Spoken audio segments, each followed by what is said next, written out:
Hi and welcome back to the doll room. My name is Candy and here in the doll room I talk all things dolls and doll collecting.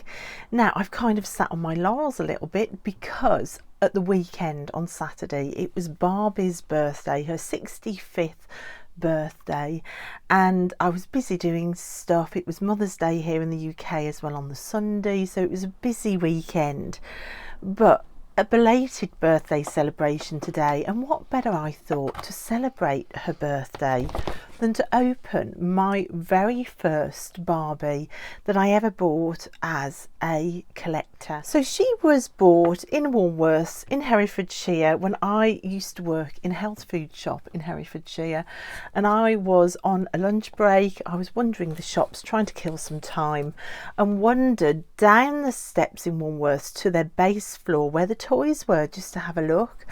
And I can remember the moment so well, just standing in the aisle of pink boxes, absolutely floored with overwhelming love, memories of my one and only Barbie as a child, but I still can't remember which one she was, and how much I loved her and how much I wanted a doll's house and more Barbies, which I never got.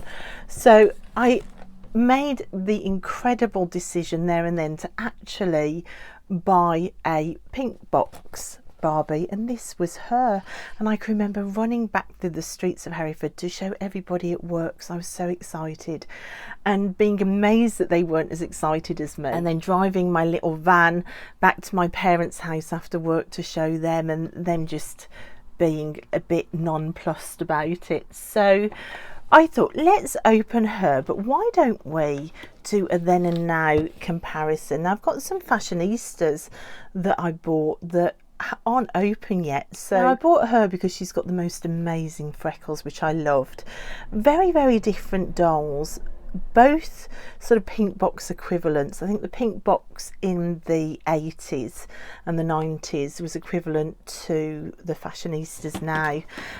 But not only those, let's get some dolls open today.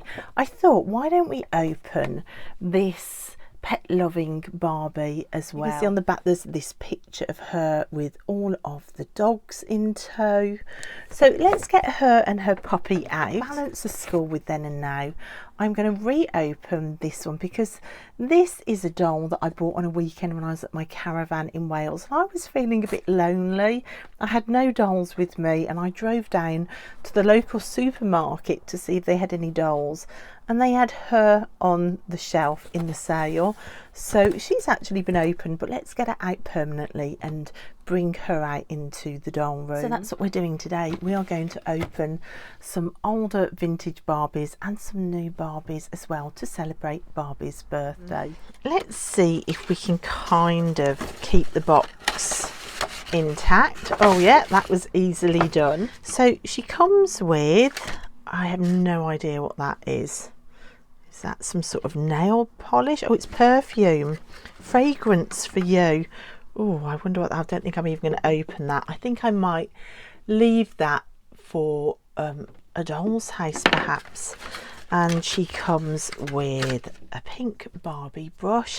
Now you can see here in the box, look, already we've got rubber bands that have disintegrated, and I was recently having a conversation with somebody in my comment section about whether to unbox or whether to keep in box. And I know I've said loads of times on this channel I was always an inbox collector. Always kept the Barbies in box. I thought it would protect them better. I found out that that isn't always the case when I opened my Dorothy Barbie. So my Barbie is Dorothy from the Wizard of Oz, and one of these rubber bands had done this. It had disintegrated, but it had landed on her skirt and it was beginning to rot through the skirt. And I realised then that if I hadn't have opened her and I'd have kept her in box, it would have done some serious damage that, you know, it would have been visible through the box. That's all rotted into her hair. So it was a lesson learned that actually to keep them in box it can actually cause damage. I've seen insects get into boxes watching people's videos. I've seen like condensation start inside the boxes and begin to cause mold and rot. You can't check if the plastic is degrading. You can't keep them washed. All sorts of things can happen to them when they are kept in box, and it was just an eye-opener for me. I thought getting them out would stop them from being protected, and keeping them in would be fine. Look, you can see straight away, look at all the bits that have fallen off her. So look, we've got dissolved rubber bands here. Right, let me just get all of this off her. We need to kind of get this off the fabric. See, this is another item of clothing that if I didn't get this off, it starts to land in the clothing. And look, it starts to land on her. Can you see? Oh God, look at that face. So she's gorgeous. And I need to look, it's literally fallen out of her hair. Just checking that her hair isn't affected. I think it just dropped out, to be honest. Right, I'm going to go and get a baby wipe and try and get all of this off her. So that was really quite taxing, to be honest. I've replaced the rubber band in her hair. She's got a clear rubber band now, but I actually had to completely strip her off and wash her because it had really caused stickiness all over her back where that rubber band had congealed onto her, and it was all over here. I had to wash all her clothes down, and I think her legs were starting to go a little bit tacky as well. So I've given her a good wash and I want to air her out. So it just goes to show, even with such a simple little box, get them out, guys. They need the air. They need no condensation. They need to be out of box. That's what they're designed. That's what they're designed for. They're designed to be out of box. But look at this gorgeous, gorgeous face. So this is the doll that started it all, guys. And although that was a little bit fraught, I am so pleased that she is now out of box. And I am going to compare her to one of my favourite comfort fashionistas. I love this girl. I wanted this fashionista when they were all in the shops, but then you couldn't find her anywhere, and she wasn't available. Couldn't find her for a while online, and I just assumed I'd missed out on her. And then she came. I went down to the local Morrison's near my caravan, and there she was on the shelf. I paid £10 for her, and I just love her. And you can see, if I put them next to each other, you can see that she is a taller Barbie. You can see the difference in size there. This one has shoes. She didn't come with any shoes at all.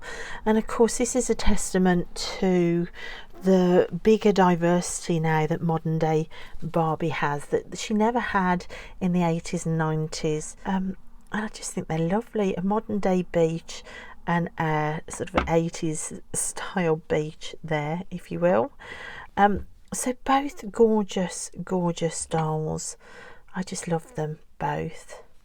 Right then, let's open. Should we open another fashionista? Let's get this one out.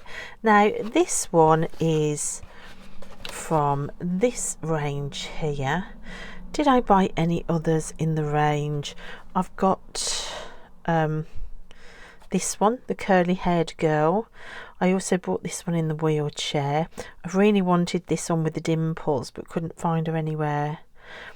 I think I wanted that one. I might even have that one.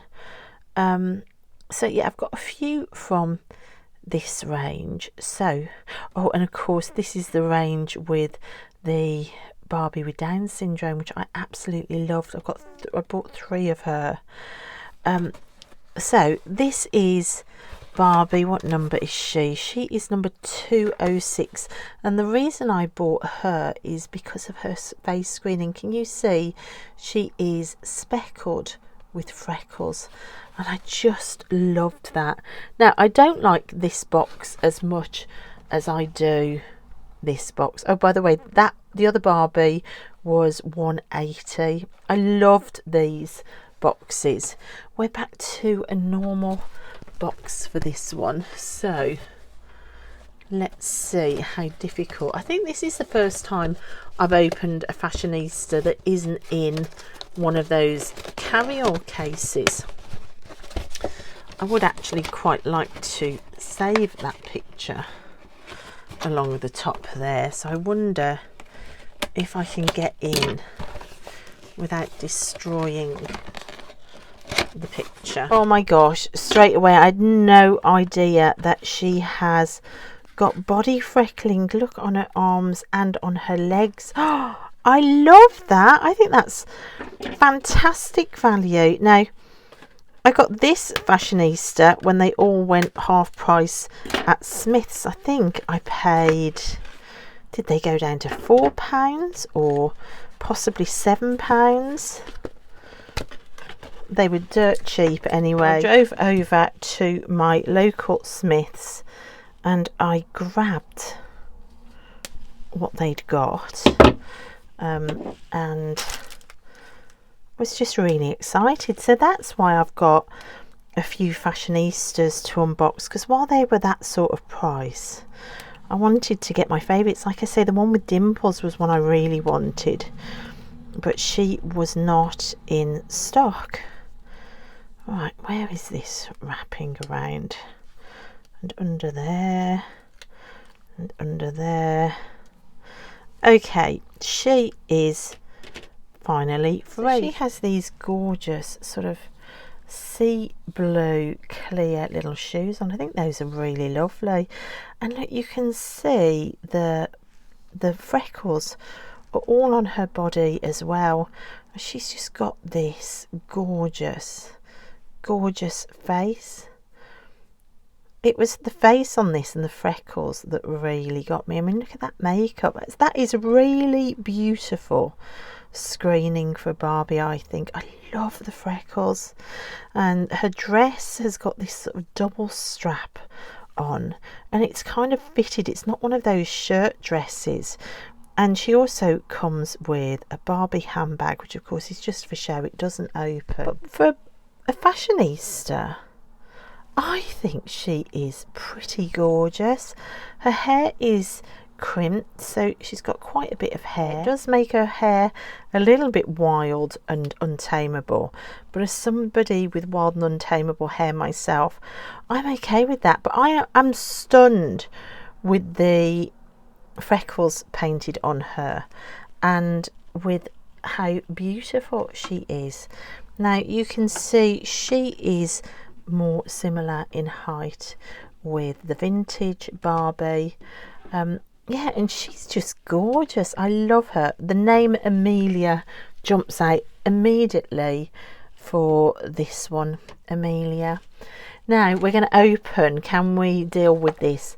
One more Barbie. This is Pet Loving Barbie. It's got 1998 Mattel on it, so this was late 90s.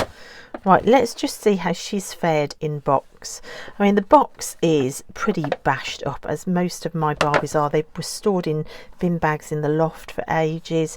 The heat and the extremes of temperature up in the loft won't have helped either with a lot of these, but they were put away and forgotten, to be honest.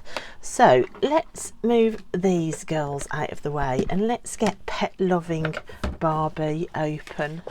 I mean, you can see immediately, like, the glue is coloured, the sellotape is just falling off the box. We've got a yellow hairbrush this time. I do love her fashions, I really do. They were a lot easier, I think, with these twisties. These days it just feels like you're risking the doll sometimes to like try and snip off all of the all of the things holding it in.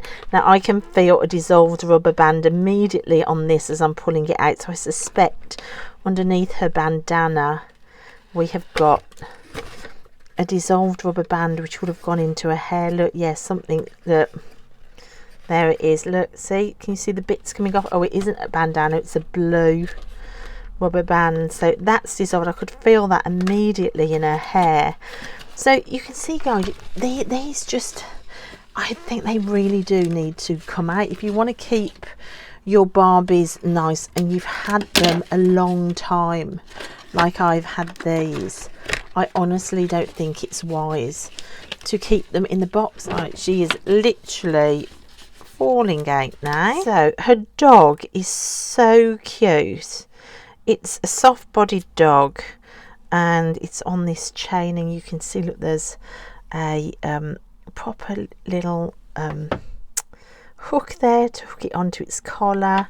She's got blue ring to match the lead, and she's got this lovely two-piece top. Now her plastic doesn't feel sticky at all. She's really got minimal makeup, which I think is lovely, and she's got this open-mouthed smile. This is what we need to get out of her hair. Now you can see that is all disintegrated, so let's get that out of her hair and put a new clear rubber band in her hair. That's it. I've sorted her hair out. I gave her hair a brush and got all the bits of old rubber out. I've replaced it with a clear band. I think her face is really lovely. She's definitely in a dog walking outfit here. She's got this little velcro top and these 3/4 length trousers, which I love. She's got her little blue earrings in that match the ring. The odd thing about this doll is these shoes, although they're good dog walking shoes, her feet aren't flat, so she won't stand up. She won't stand up. There's a gap. So unless you're going to just be holding this and playing if you're a kid, or unless you've got a doll stand, yeah, her feet are just positioned odd. Now the dog itself is absolutely lovely. Look at that face. It's a proper little squishy felted plushie in the body with like a hard plastic head, but the body's all soft. The lead just hooks on, and as you can see, it does come off really easy. So I bet over time these leads have been lost. So I'm quite pleased to have that still. But I just think she's lovely. A pet-loving Barbie from 1998. I think she's fantastic. Right, I'm going to put all 4 of these dolls now on stands, and we're going to have another look at them all together. Here they all are on their doll stands, and I think now you can definitely see the difference in height of this end doll, and yeah, I just think they're all absolutely beautiful. So some of the things that I failed to show you from above when I was filming opening her is this beautiful hairstyle with the 2 buns, and look at all those baby hairs around her face. She's just so pretty. Look at her face. She's got a little, I think this is a watch or a bracelet on. She holds a really soft spot in my heart. But this doll, I think it's this fashionista that just blows me away. I love that blue and orange eye makeup, and I just, like I said before, I love the freckles, the full body freckles on her. I just think she's marvellous.